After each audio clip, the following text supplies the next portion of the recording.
Everybody. I thought we would take this time tonight to do two separate things based on what we have been noticing in the latest in media. Now, Janine has been away for a couple of days, and while she was gone, I was looking for something to keep myself entertained. And what I came across was remembering that it has now been 40 years since CBS first aired the Muppet Babies originally. So I want to honor this in honor of Jim Henson and his birthday, which was this week, and his new his new filmography is going to be out soon for viewers on Disney Plus. So What day is that being released? it's unknown yet, but I'll look it up. Oh, okay. So, so 2024 marks, as I mentioned, the 40 years since the original Muppet Babies on CBS. But what the way Jim Henson started this was it was really a live action dream sequence that Miss Piggy had during the Muppets Take Manhattan after she and Kermit fought. So, Did we ever see the Muppets Take Manhattan yes, before? we did once. And when Miss Piggy knew she had apologized for not leaving when she could have and being back together with Kermit, that was when she knew she would always love him no matter what. So that sequence ended up resulting in those six of the Muppet characters in their infant form.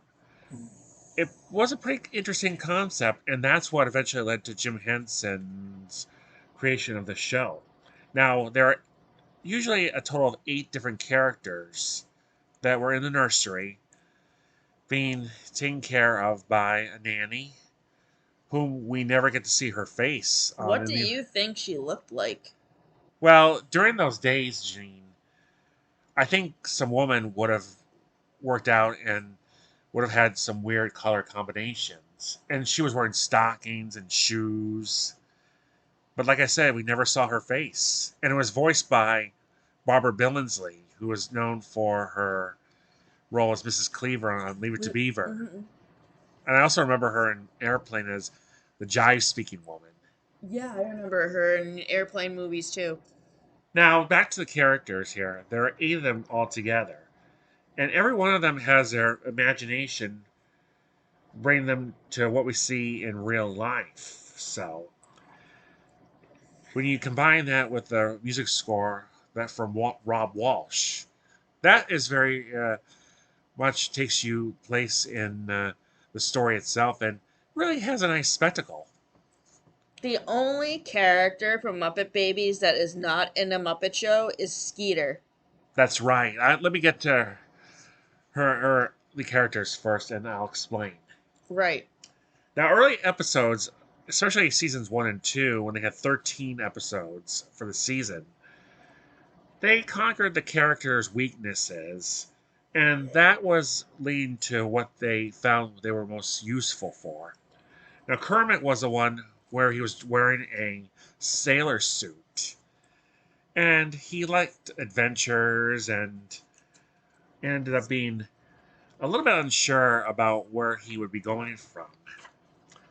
So, and Baby Piggy often tried to use him for what she wanted in their life to be a nice romantic couple. But of course, that would later be when they were older. But here's one concept that I found from reading the storybooks.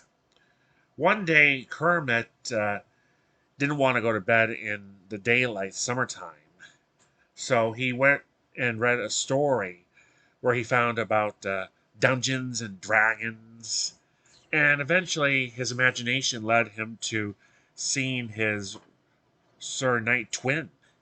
And Oh. they ended up switching places. Hmm. Like the Prince and the Pauper. That's right. Right. To fight the dragon and win the heart of Princess Pig. Right. So that eventually did lead to when Kermit was reading to his nephew Robin, that finally led him to sleep. Right. But on Muppet Babies, on another episode where they were having a little trouble distinguishing on who was in charge and making rules, especially when Baby Piggy was having her rules played with a game, which the others did not like. Right, because she was bossy. I She was very remember. I bossy. remember that. So that led to them voting Kermit for president. Right. And that ended up being a sequence where he would be in Washington. But I always knew after reading Muppet Babies that Kermit was the leader of the pack no matter what. Wait, Muppet Babies were books? Yeah, they were books. I Oh, remember them. I don't remember the books. I just remember the TV show. Now, Piggy, off, as Jeannie said, yes, she was bossy. She had a bad temper. And more or less, she would have that kind of attitude in her adult form, too. She absolutely does. Yes, based on her character in the Muppet Show. And even though she wanted to have a crush on Kermit, oftentimes, it was Gonzo who wanted a crush on her, but she didn't appreciate it. No. So Piggy ended up being the one to think about stardom in the movies and dream of other little girls' fantasies like ballet and dolls and princesses and mermaids. Mm. And one Muppet Baby story is where Baby Piggy was creating a costume ball, I think I remember that but she episode. didn't invite Gonzo, nor less was not happy when Kermit couldn't do it because she had something else in the imagination. Right. And what happened was one of her dolls was actually getting into everyone's mess. Hmm. But that was when she realized that friendship was more important. Yes. And another thing she learned in the book was listening to someone about the truth, especially in her mermaid form, which eventually led to her thinking it was a yes from a group of fish. But that got her into a dilemma where there were two creatures from a bottle she was not supposed to open that sucked up the sea. Like in Alice in Wonderland when you're not supposed to drink or eat certain things. Right. So that's the imagination. Now, some other characters here. Fozzie, baby Fozzie, was the one, even in his younger days, who liked to tell jokes, but most of the time they were not very funny. But I still think he tried, and that made me laugh. It made me laugh too, and I felt bad for him that nobody else seemed to like his jokes. Especially when he got hit by the tomatoes. Right. But also, Fozzie had this kind of naiveness and wuss where he was learning to try to be a little bit more responsible and not be so fearful. Because there was a book where he's afraid of the dark, and he had to help his best friend Kermit get over his fears. Do we actually own these Muppet books? Because I don't remember Well, seeing I them anywhere. remember all the Muppet books. That's why I'm telling you. No, we don't have any of them here, though. You had them at your house I when we had were. my house, right. Oh, And I okay. watched the storybook series on VHS. I think I remember the storybook series videos. Yeah, I just don't remember the books. But another early episode of Baby Fozzie was when he had a loose tooth in dental hijinks. He was afraid to go to the dentist. But he overcame his fears and ended up with a sugarless lollipop and a balloon. I think I remember that episode, actually. So Fozzie, despite being a wuss and being bad for jokes, we could still get a laugh because he was a bear, and he still was best friends with Kermit. Yep. And now Gonzo, as we know when we watch the Muppets, is an alien like who is a virtual unknown. But I think it's not until Muppets from Space we learn that he was an alien from outer space. Yeah. But Gonzo in Muppet Babies kind of makes me laugh again because of his weird nature and illusions. And often with his nose whenever he tried to get close to baby Piggy. Yeah. But I do remember one other story where he was in a virtual world with other living creatures of his own who even they can't even figure what Gonzo was until he meets a machine to tell him he's just who he was. And I just think that's very special. especially when he's fond of chickens, like his pet Camilla. Right. Now, Skeeter, Janine, as you mentioned, was the only one of the original Muppet clan to not be introduced until the Muppet Babies. And she really is the fraternal twin sister of Scooter. I know. Now, Scooter in Muppet Babies, his talent is being the brain and being on the computer Right. before we knew what internet was. Of course, yeah, I remember that. I remember him always being on a computer, and I think he was the character that got me into computers because I love computers too. And Skeeter, on the other hand, was more athletic, into gymnastics and parades. But the unknown is what happened to her after this. Maybe she just ran off into the jungle and we never heard from her in adult form. Yeah, like what made me curious was if she was so interested in gymnastics and stuff, how come they never used any of that in a Muppet Show? I mean, I think they could have used her talents very well in a Muppet Show, But but also, I think the reason Skeeter was introduced was because they needed another female character besides Piggy. And those two were often what we call now frenemies. yeah, exactly. I remember them fighting a lot when I used to watch Muppet Babies. They were always in competition with each other. Mm-hmm. Now, Baby Rolf, as you may know from watching the Muppets, plays the piano. Yep. I always thought he needed more attention and another story based on his talent or what he was proud of in achieving being a dog. Mhm. But he usually broke into song and was more laid back. He Yeah. was the one who wore a bib with a musical note and a diaper. Yep. And finally, I can't say much more about Animal as a Muppet Baby. He was the one who had a bonnet and the tie in front of him, and he was the most rutural one and would get into trouble. Right. But of course, what you expect of Animal is limited words, and I used to always think I would prefer Howie Mandel over David Collier. Wait. Dave Collier did the voice for Animal? After Howie Mandel, Oh, I didn't know that. That's because cool. Howie had more on his talent side when he was being a comedian. Right. And didn't he have his cartoon Bobby's World in the At one 90s time, too? he had Bobby's World. That show was good. Do you remember Bobby's World? I kind of do. It was so good. I like. But if you have never watched the original Muppet Babies, go to the end of every episode. It could either mostly be Gonzo or other Gain, and whatever trouble that would falter, you'd hear him go bye bye like that. I remember that. Yeah. So that gives you an example of his limited speech and what he did. But he seemed to me to be closest in friendship with Gonzo for Yeah. Muppet Baby, from Yeah. far as I remember. I think so too. But there were some other minor characters in there. Most likely, they would get a visit from Baby Bunsen and Baby Beaker, too, Right. with the invention, and then Beaker, of course, being the assistant. And I don't have to tell you about Beaker's form of speech and how he can be an assistant. Sometimes he's a foil. Right. So that's my thought on the original Muppet Babies. But this is 1984, remember, and the Disney 2018 version is nowhere near as imaginative and what we kids did in those days, especially before my millennial, the Generation X's.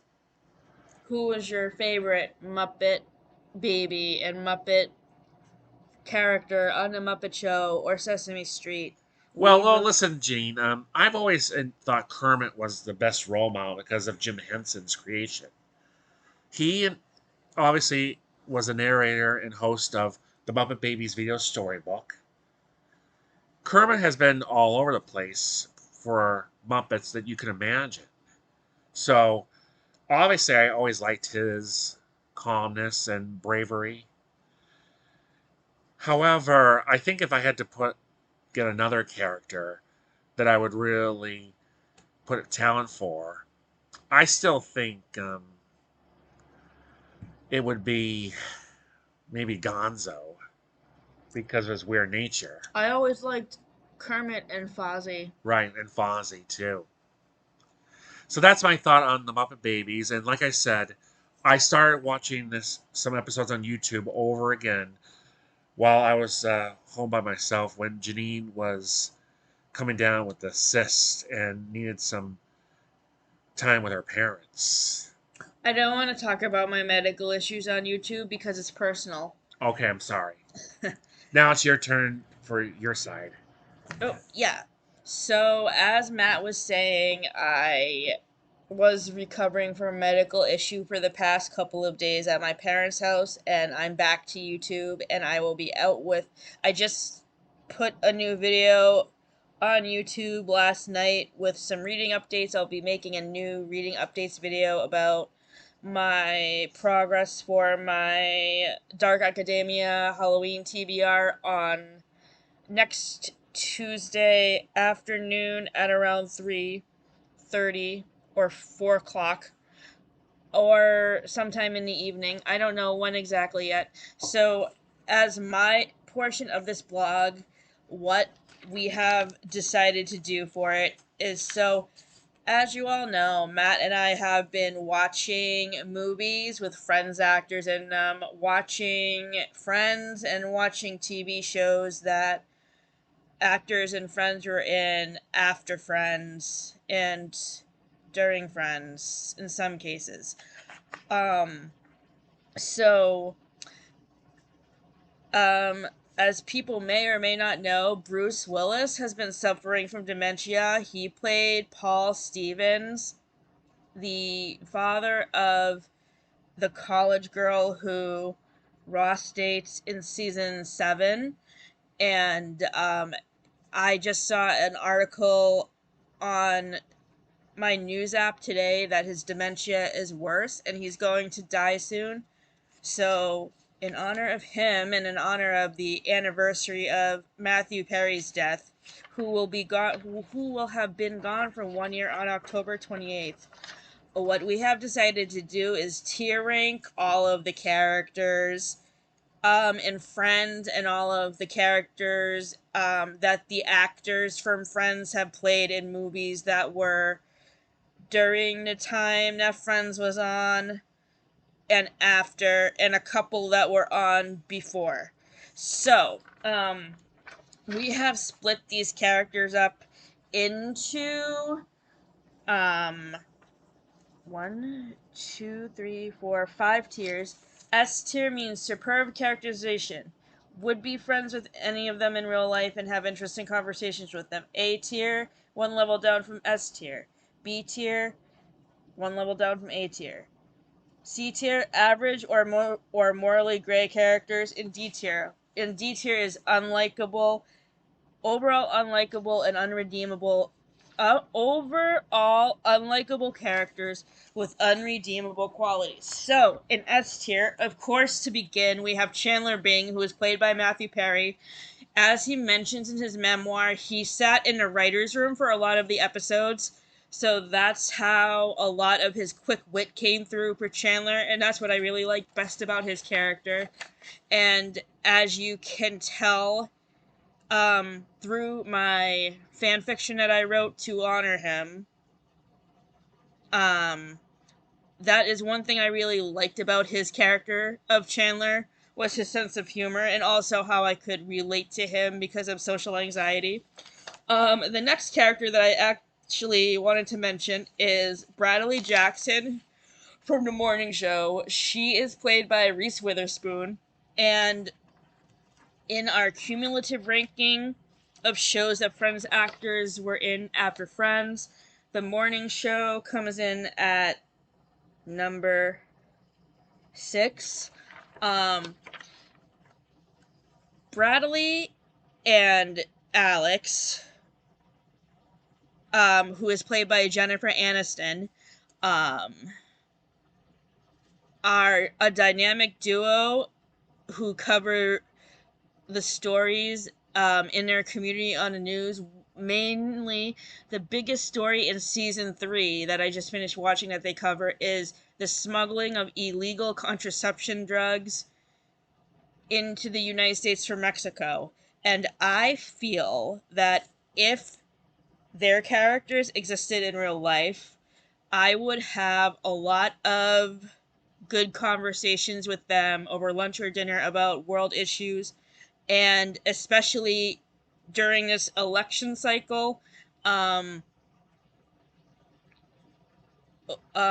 getting the overturning of Roe v. Wade back, so people that way women can still have autonomy over their bodies. Um, the next character I wanted to talk about is actually a bonus character that is not related to Friends or any movies with Friends characters in them, and that's Daisy Jones from Daisy Jones and the Six. I included this character because the Daisy Jones and the Six TV show was um, casted by Hello Sunshine, which is Reese Witherspoon's production company. So in the Daisy Jones and the Six TV show, which we talked about in our entertainment comparisons video from last week, um, she is played by Elvis Presley's granddaughter. And how old is Daisy Jones supposed to be? I think she's in her mid-30s. Okay, so she's like around my age. I don't want to say how old I am because of safety, but I'm around the same age as Daisy Jones in Daisy Jones and the Six, by estimation. So the reason why I put Daisy Jones in this tier list was because I'm a musician. I'm into musical theater. I'm a performer. So much like Phoebe from Friends, the reason why I connect with these characters is because they're musical. And I feel like aside from the issues with drinking and drug use on the tour, I would really like to hear like Daisy's stories about traveling around the country and traveling around the world performing, and maybe get singing lessons from her. So the next character from movies and shows that Friends characters are in that I wanted to talk about is Oscar Madison from The Odd Couple. This was one of the last TV shows that Matthew Perry was on before he like stepped away from doing so many TV performances because of his drug addiction. And so The Odd Couple is the TV dramatization of the Neil Simon play. Um, um, Oscar Madison plays a sports writer for the New York Times, and I connect with his character the most because he's a writer.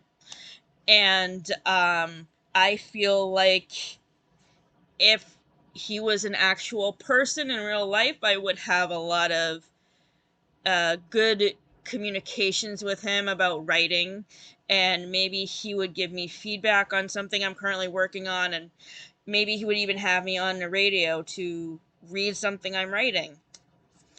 um I've been also invited to read my Matthew Perry fan fiction on WMPG radio by my friend Amelia from art class on October 13th, so I'm super excited about that.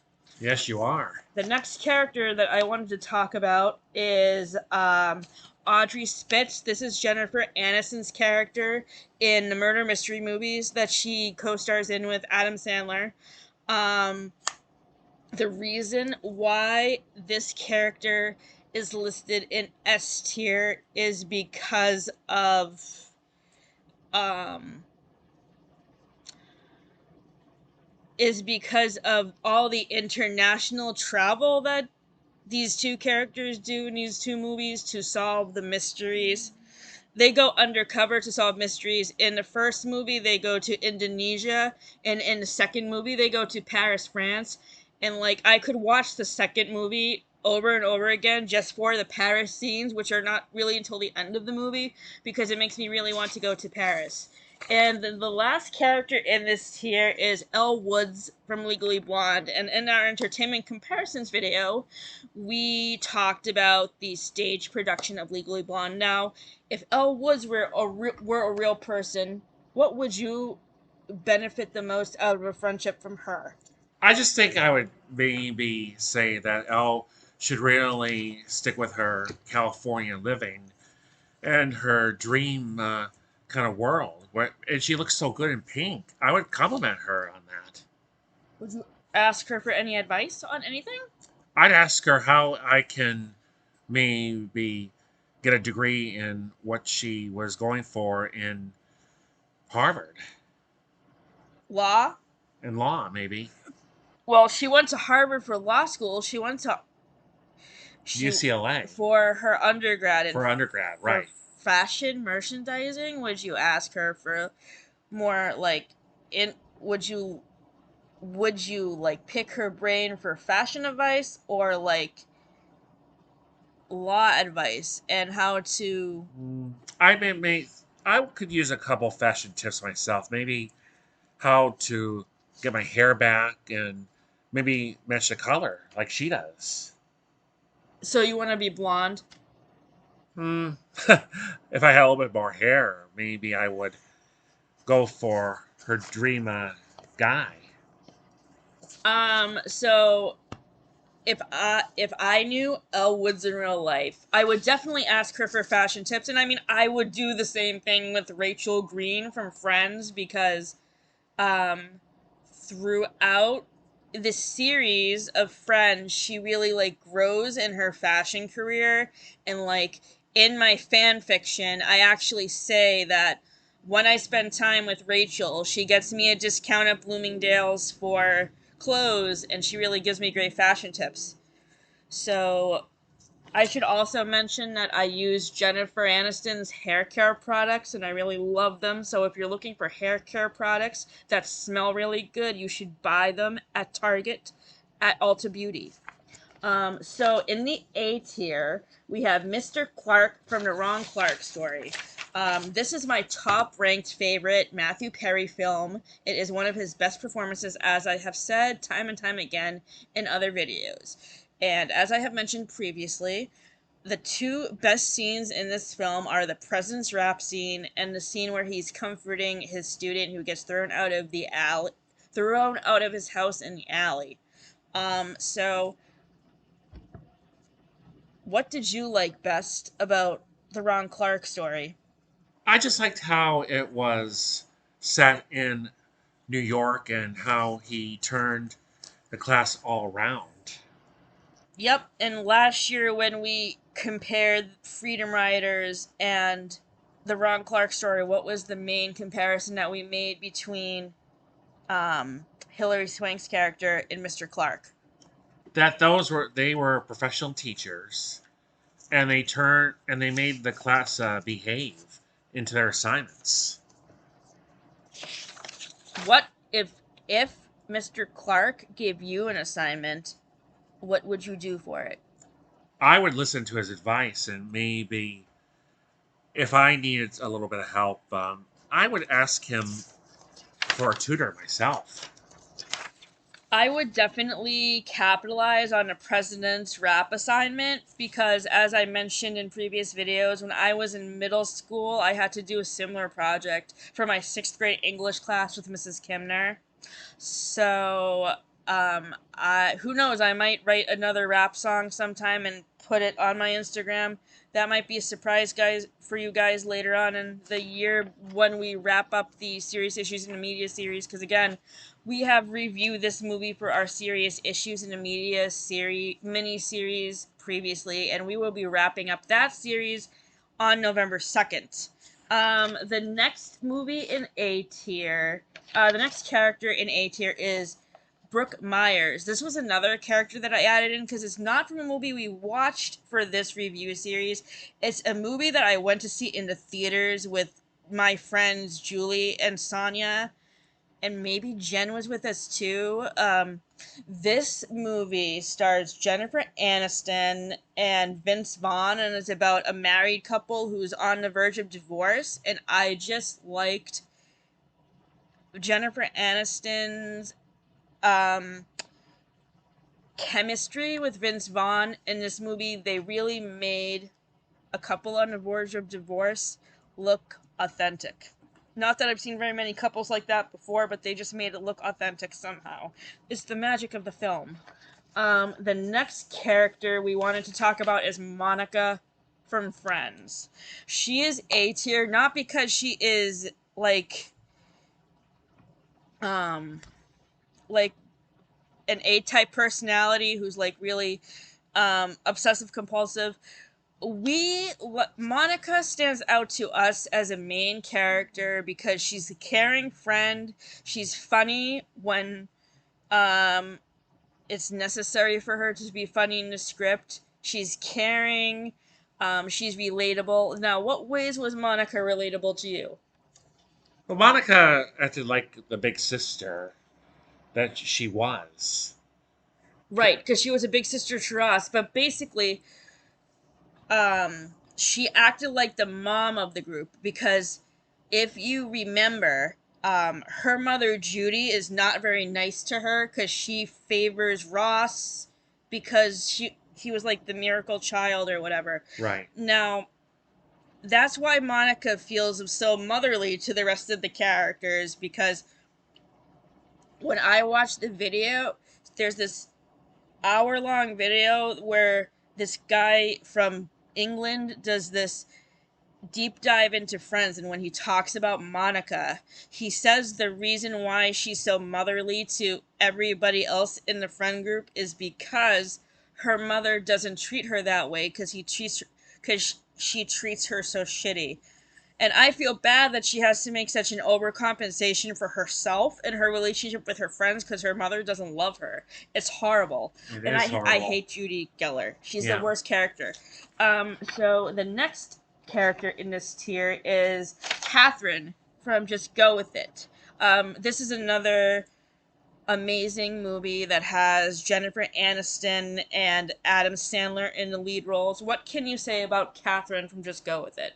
Now, first of all, was she played by Brooklyn Decker? No. Oh, it was Jennifer Aniston's character? We're talking about Jennifer Aniston's character, who is married to Adam Sandler. She really thought that it wasn't necessary for Adam to be in a triangle. Right. Like, I don't remember this movie exactly because it's been a while since she's watched it, but I think that they are in the middle of the divorce too. They are also in the middle of the divorce, um, like in the breakup, and the character that's played by Brooklyn Decker is like the person that's gonna marry Adam Sandler's Right. character and become the stepmother. Am I right? I think Is so, that yes. correct? Okay. So what do you like best about the relationship dynamic in this movie and also in Murder Mystery between Adam Sandler and Jennifer Aniston? Well, in the Murray Mystery, Adam Sandler and Jennifer Aniston, they work together properly. But in this movie, it seems like she doesn't understand why Adam's character is doing what he's doing, this love connection thing. Right.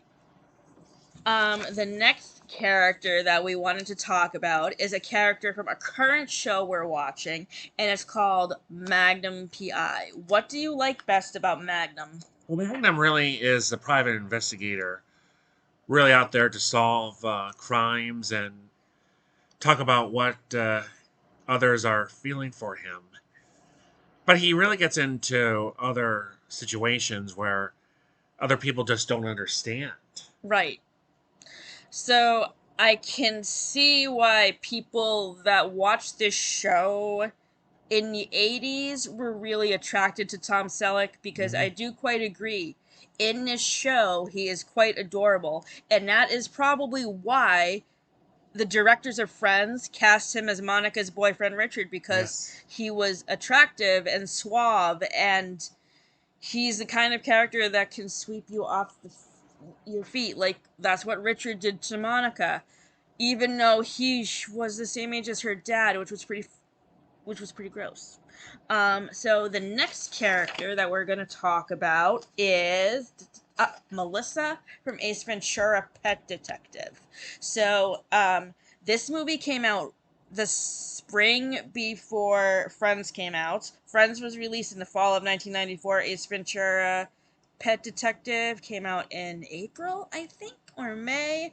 And it stars Jim Carrey as the titular Ace Ventura and Melissa, who is like his co detective on the case to find a missing mascot for the Miami Dolphins. What did you like the best about Courtney Cox's role in this movie?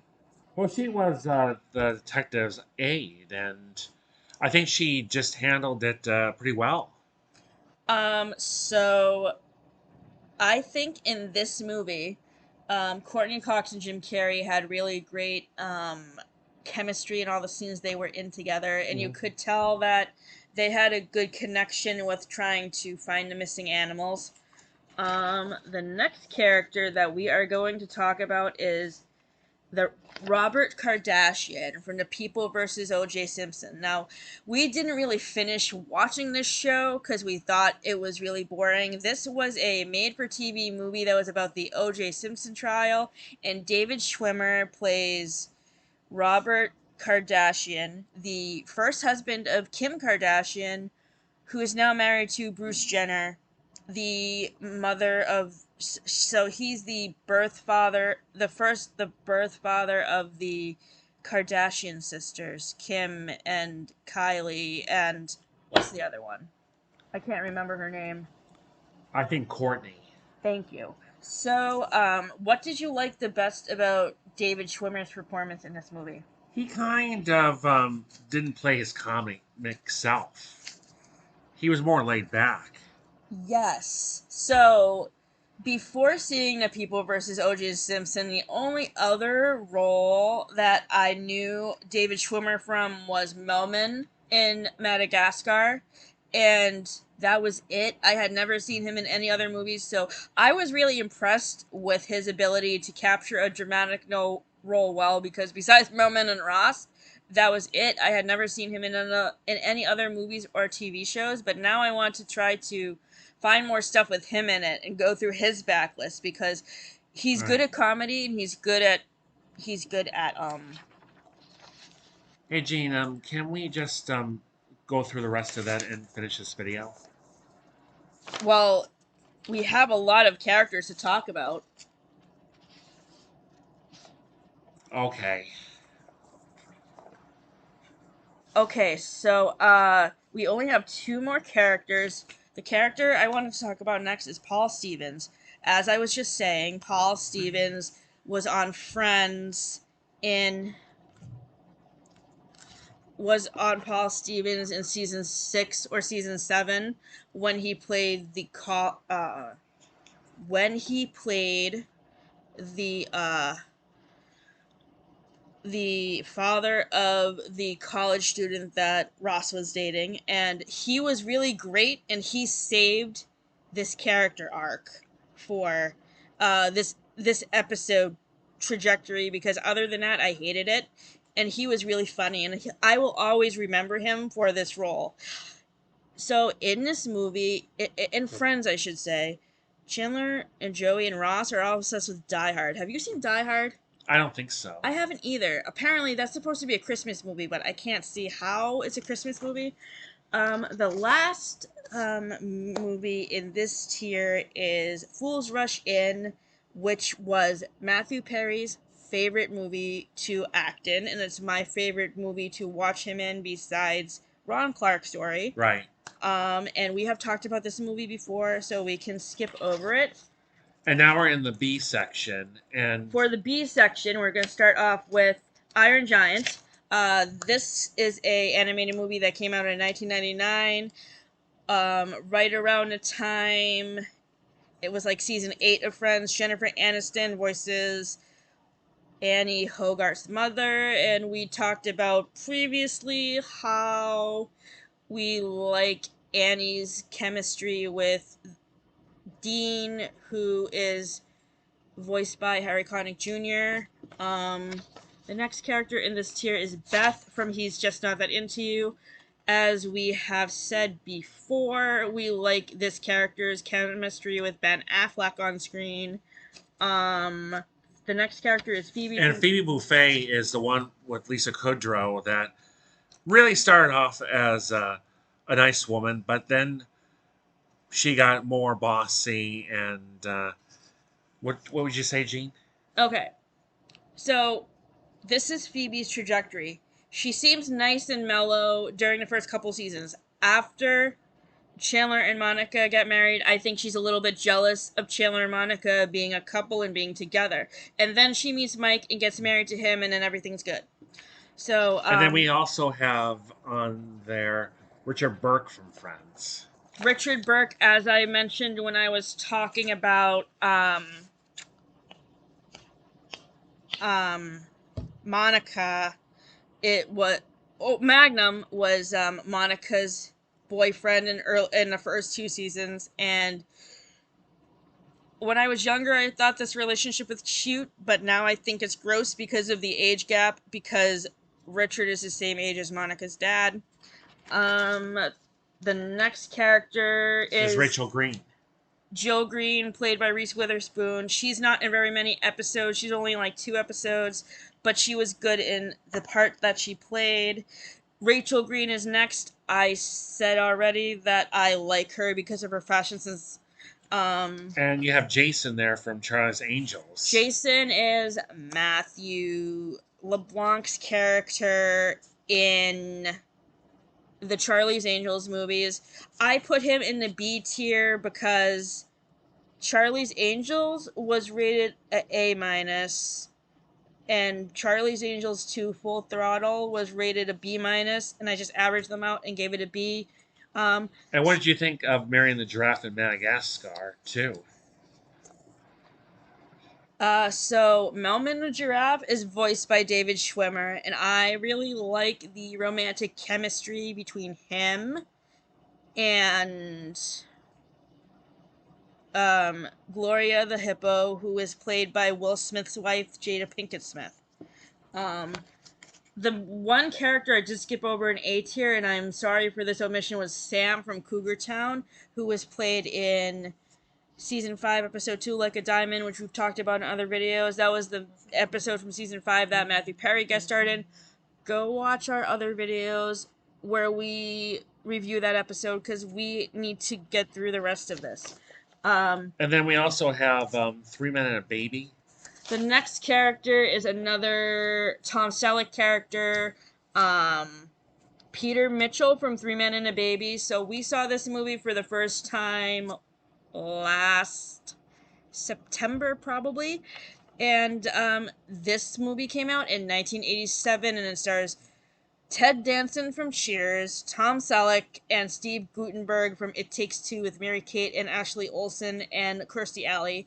And this is basically the story of three men, two who are single and one who's divorced, who are left to raise their divorced friend's baby, and a lot of hijinks ensue. So if they were to make a sequel to this movie, I would like to see it set in present day to see where the little baby girl, Mary, is now, and like if she still has a relationship with the three men who raised her as a baby when her mother was absent.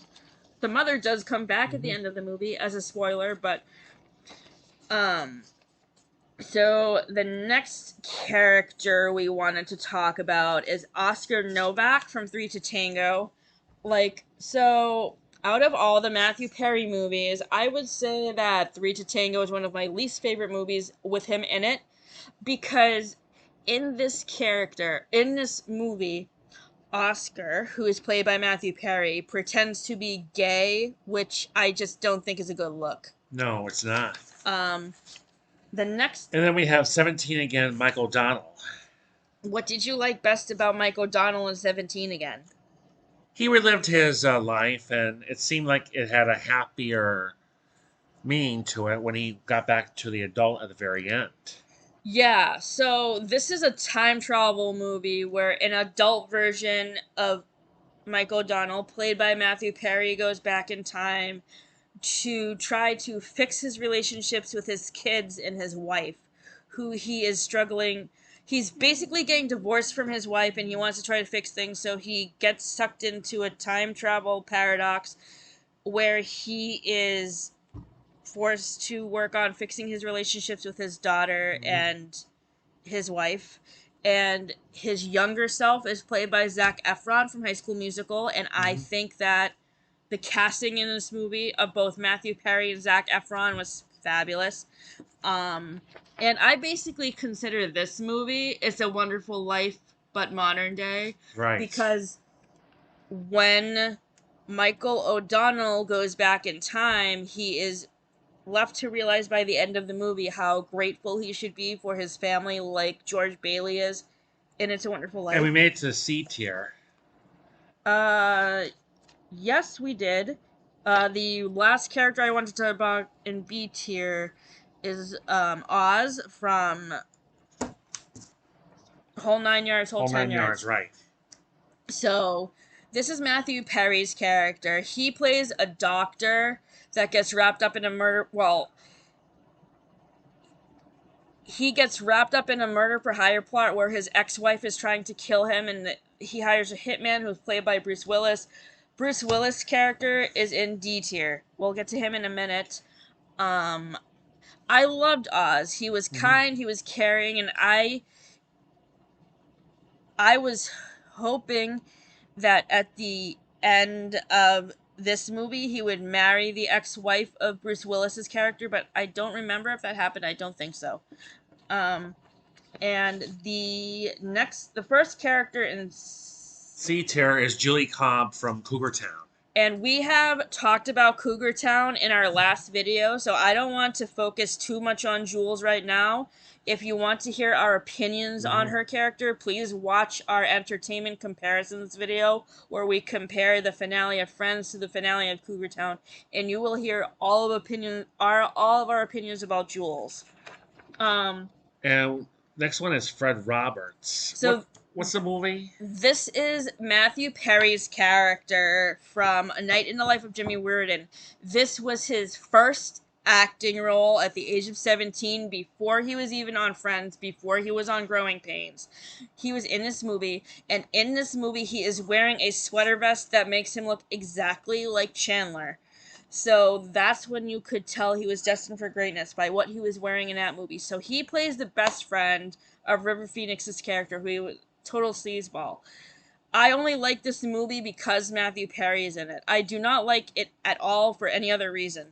Um, he acted really well in it for somebody who was 17, and that's all we're gonna say because we're running low on time here. And we also have another character from Cougar Town named Glenn. Glenn was Jennifer Aniston's character in your favorite episode from the beginning of season 2. What did you like about Glenn? I just liked how it was fun to kind of almost hate her as a counselor, Mm-hmm. but yet seeing Jennifer Aniston was a pleasure. Right.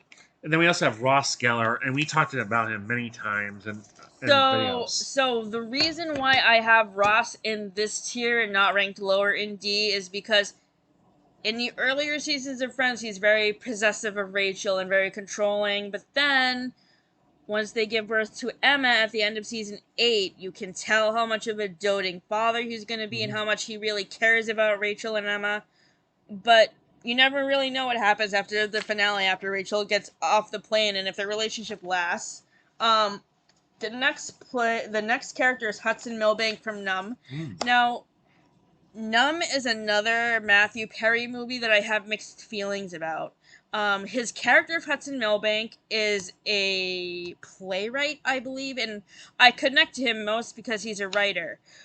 But this movie deals with a character who has depersonalization disorder, which is an offset of anxiety, and this character I feel connects too closely to Matthew Perry and how he was in real life with his depression, and the beginning scene of this movie was impossible for me to get through because it opens up with him taking a bath and he drowned in his hot tub. So I'm probably never going to watch that movie again. I liked it. He was good in it, but I just can't watch it again. And Gene also ranked Joey Tribbiani from Friends in this tier too. So Joey Tribbiani is in Friends, and then he gets his own spinoff at the end of Friends, which is about Joey. Basically, his character is the same throughout both TV shows. He's an actor who's really struggling to find work. He struggles to find jobs who that make him a lot of money. In Joey, he's a lot older than he was in Friends. He's Yeah. 10 years older, and he's still having trouble to finding work, and he's actually aging out of finding the jobs that he would want to find in acting because he's in his 40s now. And the next character is Tori from Leprechaun. Leprechaun is a horror movie that Jennifer Aniston starred in the year before she was on Friends. So this was. No, Gene. 87. That's several years before Friends. Oh, never mind. You're right. 1987. So that was like. 7 years. This was 7. Yeah, you're right. That's 7 years before. I don't know why I thought it was 1993. You listened to my explanation. Muppet Babies was around during that time. Just listen to all you Generation X's, young millennials. So what did you think of Tori and Leprechaun? Well, she was very emotional and had a lot of character for a teenager then. Right. And finally, from the sea was Gail Withers. Okay, so the final character from the C tier is Gail Withers. So Gail Weathers is from the Scream franchise. We have only seen one movie in this franchise. That's the movie we're going to stick with for this review because I don't know if we're going to see any of the other movies yet. Scream 7 is coming out this year sometime because I think it's in the process of being filmed. So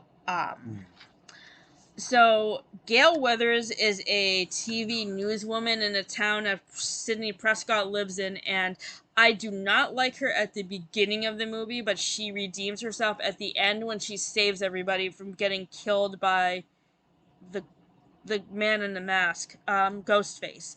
The character we forgot to mention in B tier actually was first of all, Scott from Ant-Man.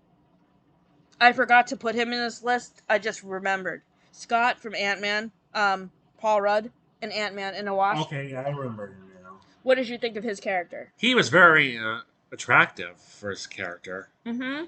And we talked about before about how his father-daughter relationship was. It was. And then the bottom tier, the D tier, are the unlikable characters. The first character in this tier is Dr. Amy Roberts, who is Lisa Kudrow's character in the episode Rhino Skin. She plays the dermatologist who is giving Jules Botox. What didn't you like about this character?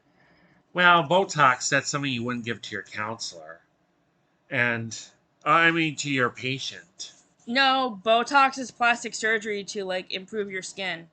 That women get. I don't think men ever get Botox. No, they don't. You don't know what it is. I don't know what it is. But it's the same character, Mrs. Grivens in Easy A, Lisa Kudrow. And what don't you like about this character? Because there's an incident as she is the counselor for Olive Pendergast, whom she actually has an affair. Exactly, and that's why I don't like her either, because it's gross. She basically has an affair with one of her students, and it's disgusting. The next character is Jimmy. So this is Bruce Willis's character from Whole 9 Yards, Whole 10 Yards, and he is a mob boss who just got out of prison, who is hired to kill Matthew Perry's character. And in the second movie, he's still on the run from trying to kill Matthew Perry's character, and he's married again for whatever reason. So, I like the friendship that he forms with Matthew Perry's character in the beginning, but then you notice that he's really not a nice guy and he's trying to kill him. So yeah, that turns me off right away. The next character is Kyle. So again, this is a character that I added in that is not a Friends character or a character from a movie with a Friends character in it. So Where the Crawdads Sing is another movie that was made by Reese Witherspoon's production company, Hello Sunshine, that is based on the book by Delia Owens. And the main character, Kaya, is a girl who lives in the river because she was abandoned and she is accused of killing somebody, and I don't like her because she basically goes into the river to hide from the people who are accusing her of killing someone so she can't go to trial. And the last character that we wanted to talk about is Valerie in the comeback. No, Ross O'Reilly and the We're Oh the yeah, yeah. Millers. Okay, so Rose O'Reilly, uh, in We're the Millers. We're the Millers is probably one of my least favorite Jennifer Aniston movies because it's too raunchy. The humor is disgusting and way too And sexual. Jennifer plays the role of a strip dancer. So basically, in this movie, um, Jennifer Aniston's character is a stripper in a strip club who is hired by a man who is basically looking for somebody to play his fake wife and go on vacation with him and his kids. Um, and the only character I like in this movie is the son in the family because he's actually funny and not sexual with his humor. Like the other three characters in this movie, I do not like at all. And And now we can go to the final one, Valerie from the comeback. so the comeback was a show that was on TV in 2005 with Lisa Kudrow. I love Phoebe Buffay. I hate Valerie because she's raunchy and she's rude. Those are the two things you really need to know. And two things you really need to know to see why this show did not get a second season until 2014 when it originally aired in 2005. Mm-hmm. That's what I think. That's my theory to why this show took so long to get a second season. It should have not gotten a second season at all because I think I love Lisa Kudrow with my whole heart. She's one of my Right. favorite actresses, and this is one of her worst characters besides Mrs. Griffiths from Easy A.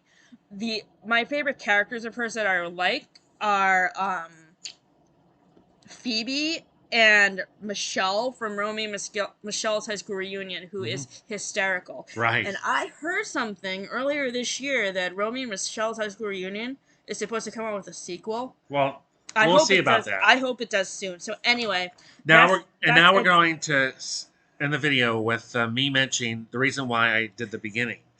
Like I said, it's Jim Henson's birthday, and at the end of this video, I'm going to put a link to all of you who can see an actual kind of threesome from 3 different episodes of Jim Henson Creations that Sesame Street Classics posted this week. So, hope you got a chance to look at it. If you could please leave a comment in the video with your favorite Muppet Babies character and your favorite Muppet character and your favorite character from the movies that we mentioned. We would love to hear your thoughts. Have a good weekend, everybody. Be safe.